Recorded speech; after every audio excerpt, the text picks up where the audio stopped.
하나님이 그리스도를 다시 살리지 아니하셨으리라. 만일 죽은 자가 다시 살아나는 일이 없으면 그리스도도 다시 살아나실 일이 없었을 터이요, 그리스도께서 다시 살아나신 일이 없으면 너희의 믿음도 헛되고 너희가 여전히 죄 가운데 있을 것이요, 또한 그리스도 안에서 잠자는 자도 망하였으리니 만일 그리스도 안에서 우리가 바라는 것이 다만 이 세상의 삶뿐이면 모든 사람 가운데 우리가 더욱 불쌍한 자이리라.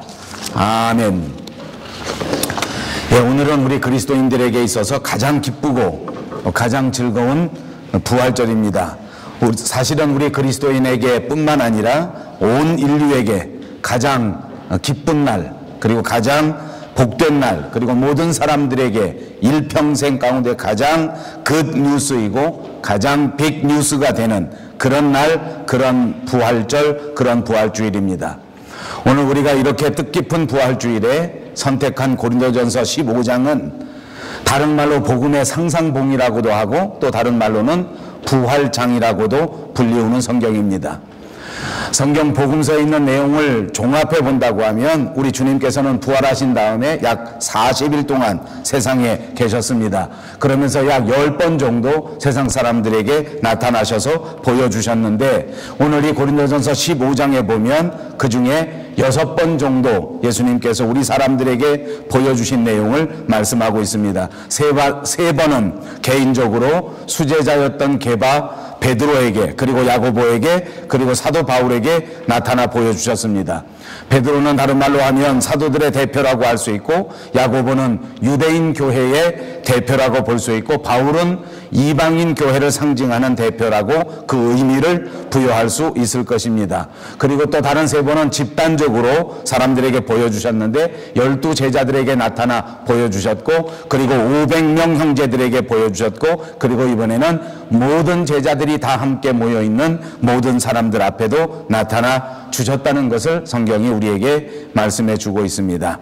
주님이 다시 사신 이 부활절, 오늘 예배하는 저와 여러분 모두가 다시 한번 이 부활절에 부활의 신앙을 확실하게 우리 마음속에 확립하실 수 있는 축복된 절기가 되시기를 주님의 이름으로 축복합니다. 옆에 있는 분들과 인사합니다. 부활 신앙을 꼭 확립하시기를 바랍니다.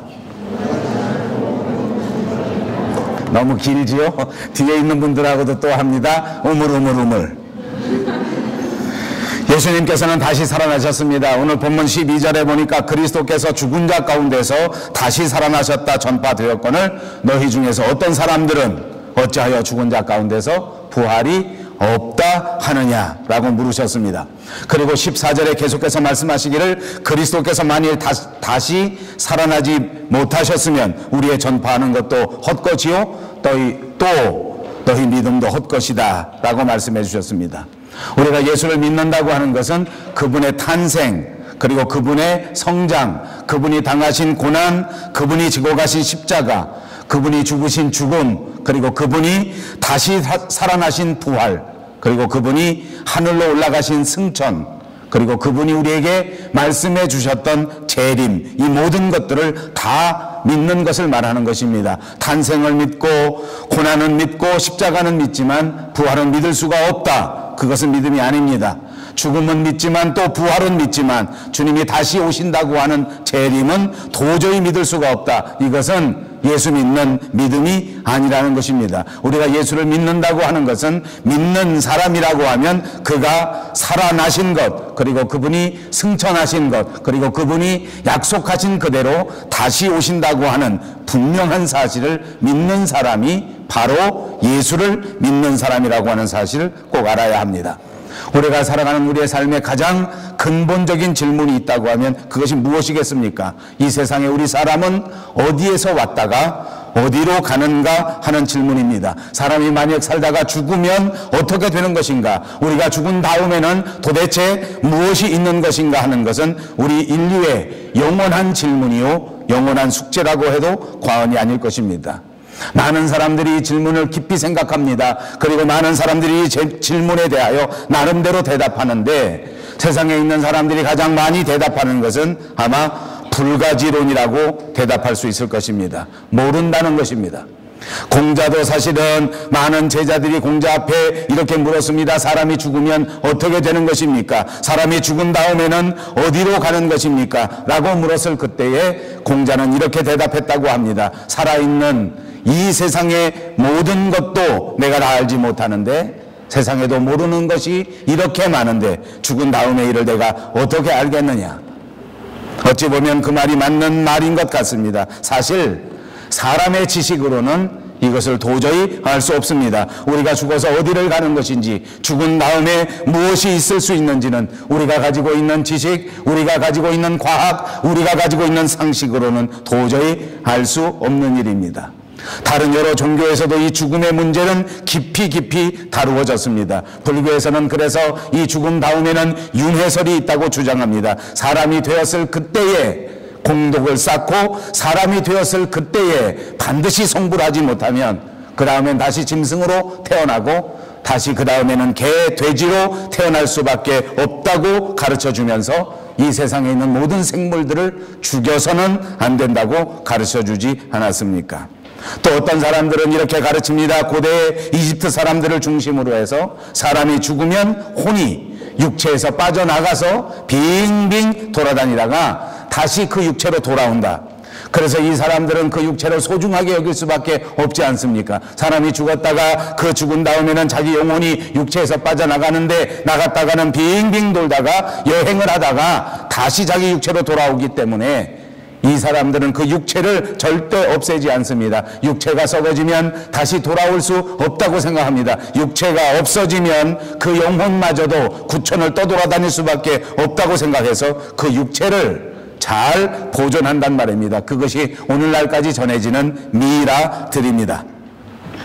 그러나 여러분, 이 모든 가르침, 이 모든 설들은 말 그대로 하나의 설로 끝나버리고 말았습니다. 우리 기독교가 말씀하시는 이 부활, 그리스도께서 우리에게 보여주신 그 첫 열매 부활은 절대 그런 것이 아닙니다. 예수님의 부활은 역사적으로 우리에게 분명한 사건으로 보여준 그 히스토리컬 이벤트 그 자체였습니다. 로마 제국에 일어났던 분명한 역사적 사건입니다. 많은 사람들이 들을 수 있었고 많은 사람들이 보았고 많은 사람들이 만져본 바로 그 사건, 그것이었던 것입니다. 기독교 2000년 역사 가운데 이 부활의 역사는 분명한 역사적 사건으로 우리에게 전해졌습니다. 많은 사람들이 들었기 때문입니다. 많은 사람들이 보았기 때문입니다. 많은 사람들이 만져보기도 했던 사실입니다. 그럼에도 불구하고 또 많은 사람들은 이 부활의 사건을 부인하려고, 어떻게 하든지 이것이 거짓이라고, 어떻게 하든지 이것을 부정하려고 했던 사람들도 수없이 많았습니다. 마태복음에 보면 벌써 그런 시도, 그런 사람들에 대한 기록이 등장했습니다. 부활의 아침에 마치 땅이 지진이 흔들리는 것 같은 대형 사건이 벌어지지 않았습니까? 지진이 벌어진 것입니다. 막아놓은 돌 무덤이 열리는 그 순간에 그 무덤을 수비하고 있었던 로마의 병정들은 그야말로 혼비백산하면서 흐트러질 수밖에 없었습니다. 그들은 땅에 넘어졌습니다. 빈 무덤을 보는 순간 그 파수병들은 이 세상이 다 끝났다고 할 수밖에 없었습니다. 왜냐하면 자기 책임을 다하지 못했기 때문에 이 파수병들은 문책을 당할 것이요 결국 자기 목숨마저도 위태롭게 된다고 하는 사실을 직감했었기 때문입니다. 이 사건은 즉시 높은 사람들에게 보고되었습니다. 장로들에게도 알려지고 제사장들에게도 전해졌을 것이 분명하지 않습니까? 높은 사람들은 모여서 의논합니다. 장로들과 대제사장들이 모여서 의논하기를 이 파수병을 어떻게 하든지 매수해야 되겠다. 파수병들이 있는 그대로 말하면 민심이 소요되고 우리가 역풍을 맞을지 모르니까 이 파수병들을 데려다가 이 사람들을 매수합니다. 밤에 예수님을 열심히 믿는 열광적인 제자들이 와서 이 돌무덤을 흐트러뜨려 버리고 몰래 시체를 훔쳐갔다, 이렇게 말하라고 가르친 것입니다. 그러면 너희들의 신분도 보장해주고 그러면 너희들이 위험에 빠지지 않도록 우리가 보장해 줄 것이다. 여러분, 이게 정말 얼마나 생생한 그런 기록입니까? 오늘날도 똑같습니다. 많은 사람들이 이렇게 터무니없는 정치적인 이유로, 그리고 자기 개인적인 이유로 예수님의 부활을 거짓인 것처럼, 꾸며진 것처럼 그렇게 말하고 있는 것이 사실입니다. 이것은 2000년 동안 계속되어 왔던 것이 사실입니다. 사랑하는 여러분, 그러나 이 사람들이 이토록 예수님의 사실을 부정하고 부활을 이와 같이 부인하려고 노력했는데도 불구하고, 그러나 역사는 계속하여 예수 그리스도의 부활이 사실이라고 하는 것이 나타나지고 확실해지고, 이 부활의 증인들은 그 어떤 상황 속에서도, 핍박 속에서도 오히려 훨씬 더 가지고 있다고 하는 사실, 그것이 우리가 눈으로 목도하고 있는 역사적 사실입니다. 여기서 우리는 그야말로 인생의 모든 문제, 근본적인 수수께끼의 해답을 받을 수 있지 않습니까? 죽음은 인생의 끝이 아니다. 무덤은 예수 그리스도의 종착점이 아니었다. 분명히 이 무덤을 깨뜨리고 무덤에서 승리하신 예수님이 확실하게 우리 가운데 살아 계시다. 아멘. 우리 마음속 모두에 이런 진실한 믿음이 꼭 생겨지기를 바랍니다. 사람에게 죽음은 정말 중요한 일입니다. 인류 역사상 지금껏 사람들은 죽지 않으려고 얼마나 노력했는지 모릅니다. 중국의 유명한 진시 황제는 불사약을 구하려고 사람 500명을 보내면서 어디에 가든지 늙지 않는 불로초를 캐오라 명령했습니다. 여러분, 세상에 늙지 않는 불로초가 어디에 있겠습니까? 오늘을 살아가는 이 현대인들도 다 마찬가지입니다. 우리에게 만약 늙지 않는 약이 있다고 하면 아마 모든 사람들이 아무리 비싸다고 해도 다 사 먹으려고 할 것입니다. 특별히 우리 조국 한국 사람들은 건강에 좋다고 하면, 몸에 좋다고 하면, 조금 오래 살 수 있다고 하면 사족을 못 씁니다. 그냥 모든 것들을 다 동원해서 그런 걸 먹으려고 합니다. 산삼뿌리 한 뿌리에 몇 천만 원 한다는 말을 들었습니다. 그것뿐만이 아닙니다. 제가 한국에 가보니까 봉삼이라고 하는 인삼, 산삼 종류가 있는데 그걸 가지고 술을 담가 놓은 것은 1억, 2억 이렇게 한답니다. 그리고 그걸 먹으면 10년쯤 더 산답니다. 여러분도 가서 구해서 잡숴보십시오. 해외여행을 가서 보면 우리 한국 사람들은 그냥 늙지 않는 거, 젊어 보이는 거, 여기에 환장합니다. 뭐 얼굴에도 그냥 조금만 늙은 표시가 나면 그걸 참지 못하고 병원에 가서 쫙 펼칩니다. 그것뿐만이 아닙니다. 이제 우리가 사는 21세기는 진짜 과학의 시대입니다. 과학의 기술이 얼마나 발달했는지 이 시대는 고치는 정도가 아니라 부품을 교환하는 시대입니다. 여러분, 사실 그렇지 않습니까? 우리 이빨도 한참 쓰고 상하게 되면 이제는 고치는 것이 아닙니다. 덮어두는 것이 아닙니다. 뽑아내고 임플란트로 교체해버립니다. 그것만 그러는 것이 아니라 혈관도 그렇습니다. 쓰다가 노쇠해버리고 쓰다가 낡아져버리면 혈관을 뚝 잘라내고 새로운 혈관으로 대체해버립니다. 관절도 인공관절을 만들어서 새롭게 하지 않습니까? 사람의 눈도 과학적으로 새롭게 만들어서 바꿔 낀다고 합니다. 귀도 새롭게 할 수 있고 심장도 대부분 새로운 것으로 갈아 끼우는 시대가 되었습니다. 그럼에도 불구하고 오늘날까지 사람의 생명을, 우리의 목숨의 문제를 해결할 수 있는 과학은 등장하지 못했습니다. 아니, 영원히 우리의 생명을 해결할 수 있는 것은 과학이 아니요, 지식이 아니요, 부품이 아니라고 하는 사실을 믿으시기를 바랍니다. 성경이 우리에게 말씀해 주셨습니다. 아담의 핏줄로 태어난 사람은 다 죽는다. 육신의 부모의 핏줄을 받고 태어난 생명은 다 죽을 수밖에 없다. 그러나 이제 그리스도 예수 안에서 믿음으로 새 생명을 얻게 된다 말씀해 주시는 것입니다. 예수 그리스도는 제2의 아담이고, 첫째 아담에서 태어난 모든 후손들은 다 죽을 수밖에 없었다면, 둘째 아담 예수 그리스도의 성령으로 태어난 사람은 영원한 생명, 영생을 받을 수 있다고 말씀해 주신 줄로 믿습니다. 그러므로 주님은 우리에게 선포합니다. 내가 곧 부활이요, 내가 곧 생명이다. 예수 그리스도로 말미암아 우리는 부활하게 되고 예수 그리스도로 말미암아 새 생명을 누리게 된 것을 믿으시기를 바랍니다. 이 새 생명을 우리 마음속에 믿음으로 받아가는 날, 그날이 바로 이 부활주일입니다. 그리스도의 부활이야말로 세상에 살다가 모두가 다 죽음으로써 끝난 것으로 착각했던 인생들에게 누구든지 예수 그리스도를 믿으면 영원한 생명을 얻을 수 있다고 하는 것을 가르쳐 주시고 보여주신 사건입니다. 그리고 우리에게 묻습니다. 내가 이것을 믿느냐? 2000년 전 예수님께서 제자들에게 물었던 그 질문, 이 부활주일에 저와 여러분에게 묻고 계시는 것입니다. 이것을 내가 믿느냐? 여러분, 왜 이렇게 물으셨습니까? 이 부활, 이 새 생명의 문제는 과학의 문제가 아니요, 지식의 문제가 아니요, 이해의 문제가 아니라 이것은 다만 믿음의 문제라고 하는 것을 우리에게 가르쳐 주는 것입니다. 여러분, 부활절은 믿음의 문제입니다. 지식으로 이해하는 것이 아닙니다. 지식으로 생각하는 것이 아닙니다. 과학으로 분석하는 것이 아닙니다. 다만 믿음으로 받아들이는 것인 줄로 믿습니다.